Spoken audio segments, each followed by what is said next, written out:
Since we built the house together, let us live together. Fine, let there be peace. We made a pact, but you deceived me. Mine became food for us, but you hid your own children? The day the lion decided to build a house, the forest knew something had changed. For many seasons, the lion had endured the burning sun and the stubborn rain like every other animal. She slept under trees when the heat became too much and hid in caves when storms fell like angry drums from the sky.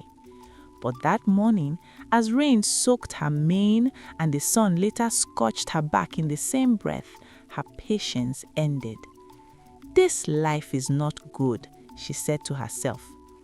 In those days, animals ruled the land before humans ever tilled the soil. They spoke as humans speak. They reasoned, planned, argued, and dreamed of comfort. And so the lion, queen of strength and pride, decided she would no longer suffer what she could change. She would build a house. Not a grand palace, not a house of stone, just a shelter, a place to escape the cruelty of weather, a place to rest her bones when the day grew heavy.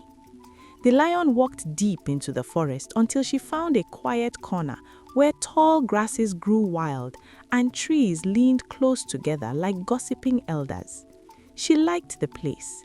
It was calm, it was hidden, it felt right. Without delay, she began to clear the bush. Her claws tore through grass and vines. Her strength pushed trees aside. Before long, the earth stood bare and open, ready for building. Satisfied, the lion stood back and admired her work. "Tomorrow," she said, "I will begin." And with that, she left the clearing, unaware that her decision had already invited another destiny to the same place.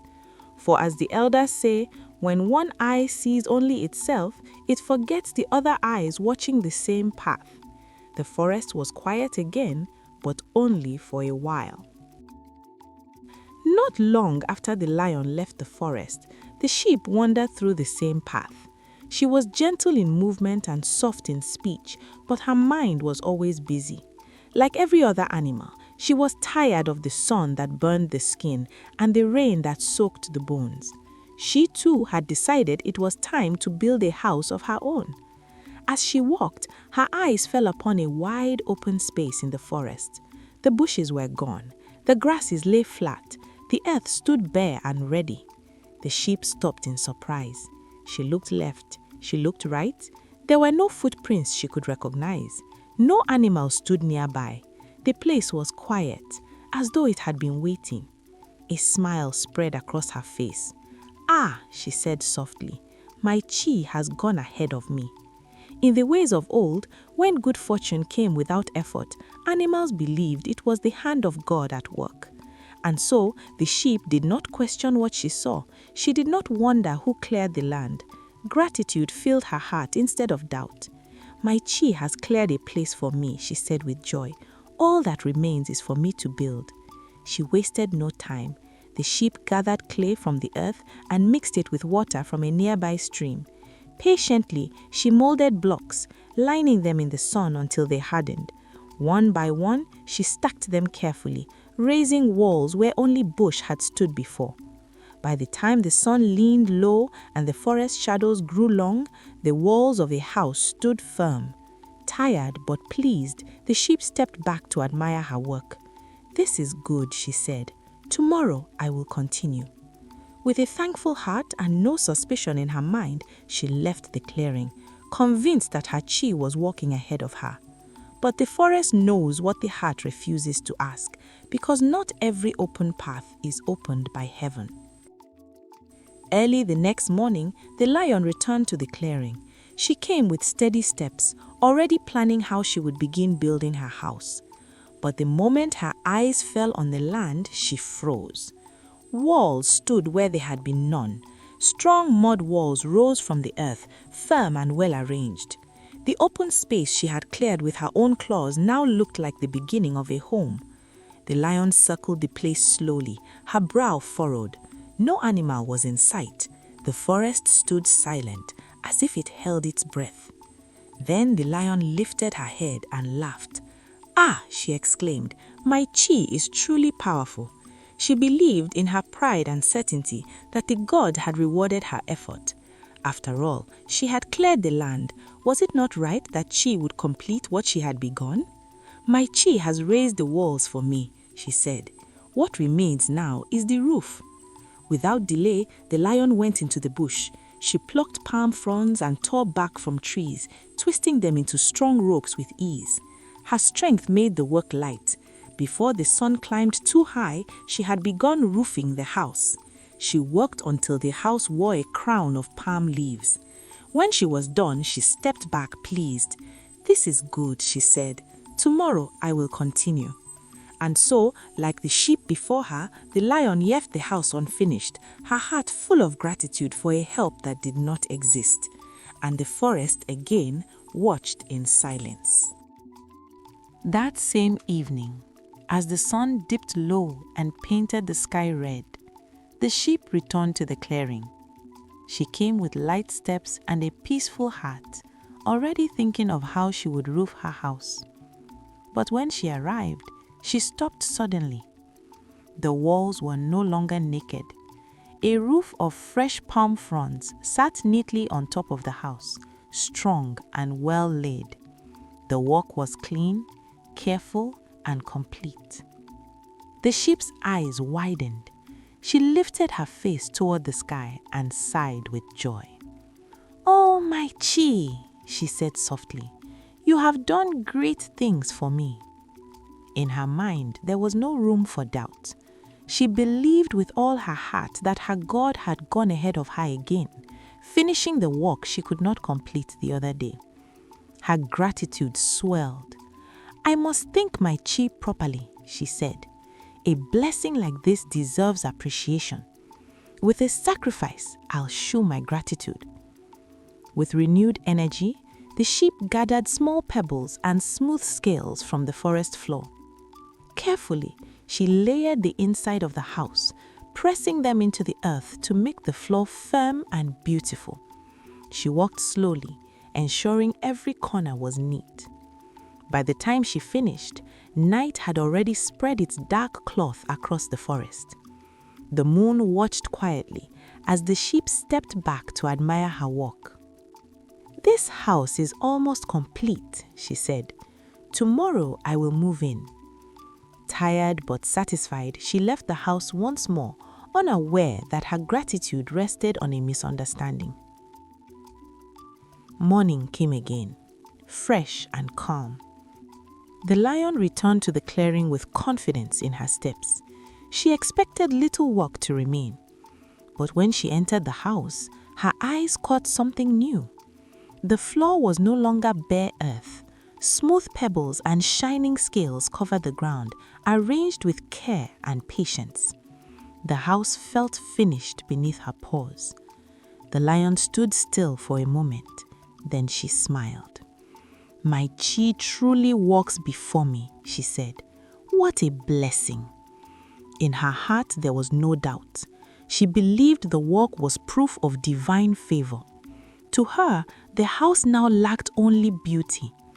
So she began to paint. Using natural colors of yellow and white drawn from earth and plants, the lion painted the walls inside and out. She walked with pride, spreading color evenly, making the house pleasing to the eye. Before long, the house stood bright and complete, shining gently in the forest light. When she finished, the lion stepped back and looked around. "There is nothing left," she said. "My chi has helped me build a perfect home." Satisfied, she made plans to move in later that afternoon. She left the clearing with a calm heart, believing the house was hers alone. But the forest, which had seen everything, remained silent. That afternoon, the forest watched quietly. The sun hung low and warm when the lion returned carrying her belongings. At the same time, from the opposite path, the sheep also arrived, her goods balanced carefully as she walked. The house stood between them, complete and waiting. The house had 2 entrance doors. Without knowing it, fate guided them separately. The lion entered through one door, confident and calm. The sheep entered through the other, joyful and ready to settle. Inside the house, they saw each other. For a long moment, neither spoke. The lion straightened, her eyes fixed on the sheep. The sheep froze, her heart pounding, their gazes locked, strong against gentle, fire against wool. No words came. Slowly, without breaking the silence, they both bent down and began to unpack their things. Pots were placed, mats were spread, belongings found their corners.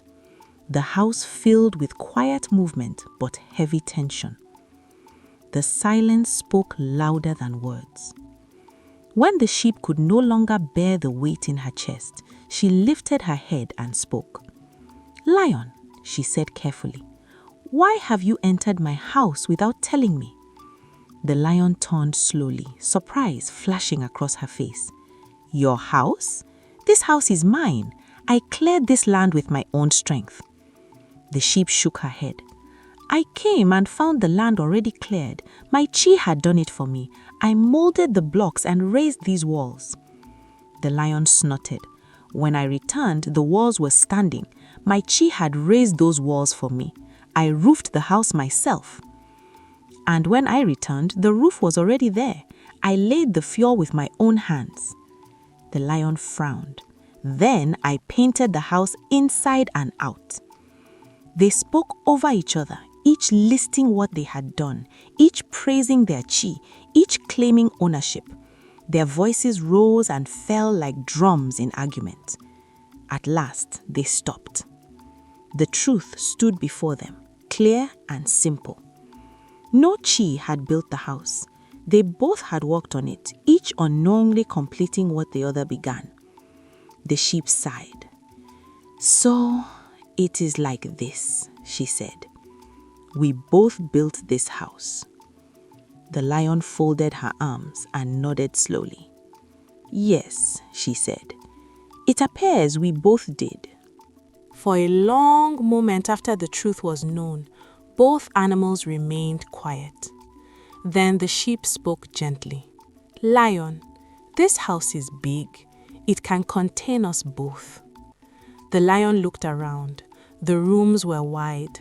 The space was enough. After a short thought, she nodded. "That's fine. Let there be peace," the lion said. And so they agreed to live together. From that day, the house knew calm. The lion and the sheep shared food, shared space, and shared their days. When one cooked, the other waited. When one rested, the other kept watch. Nothing was done without the other in mind. Many moons passed. The forest began to see them as one. No animal saw the lion eat alone. No animal saw the sheep act without her companion. Their peace seemed complete. But peace, when not examined, can hide a seed. For in quiet moments, the lion began to think ahead. She wondered about tomorrow, about the future, about what would come when life changed. One evening, when the sky was dark and the house was quiet, the lion called the sheep. "There is something in my heart," the lion said. "We live well together, but what will happen when we begin to have children?" The sheep listened closely. "This house," the lion continued, "will not be enough for many mouths and legs. Quarrel may return." They both fell silent, thinking. After a long while, the sheep spoke. "Then let us prevent quarrel before it comes." They leaned closer and spoke in low voices, as though the walls might hear them. They agreed on a terrible decision. Whenever any of them gave birth, the child would be killed and used to cook soup. No one would say, "This is my child." No one would claim ownership. In this way, peace would remain and the house would never be crowded. They convinced themselves further. The meat would make their soup sweet. The nutrients would make their skin shine. Their bodies would remain strong. At last, they nodded in agreement. The lion swore to keep the pact. The sheep also agreed, her voice steady. That night, they slept under the same roof, believing they had chosen wisdom. Time passed and life moved forward. When the lion gave birth, she kept her word. She brought her newborn forward without delay, and the pact was fulfilled as agreed. The soup was cooked, and the house remained quiet. But when it was the sheep's time, her heart changed. Each time her belly grew heavy, she found reasons to send the lion away. "Your presence disturbs my labor," she would say. "The smell of strength makes my body weak." The lion, trusting the peace they shared, stayed away. In secret, the sheep gave birth alone. She hid her newborn high on a shelf in her corner of the house, a place where the lion and visitors could not see. When it was time to cook, she plucked dark wool from her own body and used it in the soup instead of meat. The lion ate without suspicion. This deceit did not happen once. It happened again and again. 7 times the sheep gave birth. 7 times she hid her lambs. 7 times she fed the lion lies instead of truth. The house remained peaceful on the outside, but deception slept inside it. One early afternoon, the lion returned home sooner than expected. The sun was still high, and the house was unusually quiet. As the lion stepped inside, she paused. From the far corner of the room came soft sounds, light laughter, quick footsteps, small voices. "Mama, Mama!" The lion's heart skipped. She moved closer, slowly and carefully. There, before her eyes, stood the sheep, surrounded by little lambs. They jumped and played around her, tugging at her wool, calling her Mama with clear voices that filled the house. The lion felt the world turn hot. Her chest tightened, her eyes burned. Anger and heartbreak rose together like fire and smoke. "So this is how you have treated me? You played me for a fool. We ate mine while you preserved yours? Why did you break our pact?" The sheep froze. She knew the truth could no longer be hidden. Fear seized her. Without a word, she gathered her children and ran. The lambs followed her in confusion as she fled out of the house and into the forest. The lion roared and chased after them, her rage pounding the ground beneath her feet. In the thick bush, she caught one of the lambs. The others escaped. With heavy breath and burning heart, the lion returned home, carrying the lamb she had seized. The house, once peaceful, now felt broken. Back in the house, the lion stood alone. Anger still burned in her chest, but beneath it lay deep pain. She looked at the lamb she had caught and remembered the years of trust, the shared meals, the quiet peace that had been built on lies. Without hesitation, she snuffed the life out of it and prepared the soup. The fire burned steadily as the pot boiled. When the soup was ready, the lion tasted it. She paused. Her eyes widened. Never before had she tasted meat like this. It was rich. It was sweet. It filled her mouth with strength she had never known. It was better than any meat she had eaten before. "This meat," she said slowly, "is different." As she finished the soup, her anger hardened into a vow. "From today," the lion declared, "anywhere I see a sheep, I will kill it and eat it. This is the price of deceit." Her words echoed in the quiet house and then drifted into the forest. Some betrayers, they say, do not end in forgiveness. They begin a hunt. And from that day, the bond between lion and sheep ended forever, and the eternal enmity rose. The sheep never returned to the house. She ran deep into the forest with her remaining children, always listening, always afraid. From that day onward, whenever the lion caught the scent of sheep, her heart remembered the betrayal and her feet remembered the chase. And so the forest changed. The lion hunted the sheep wherever she found them. The sheep learned to flee at the sound of a roar. What began as a shared home ended as endless pursuit. The elders tell this story not to praise strength, but to warn against deceit. For deception may bring comfort for a moment, but it plants danger for a lifetime. Trust, once broken, does not return easily, and a lie that feeds today may become the knife that cuts tomorrow. As the Igbos say, he who eats with deceit should remember that tomorrow will come. This is why the lion likes to eat sheep, and this is the knowledge the forest has kept. Thank you for watching. If you enjoyed this story, please subscribe for more.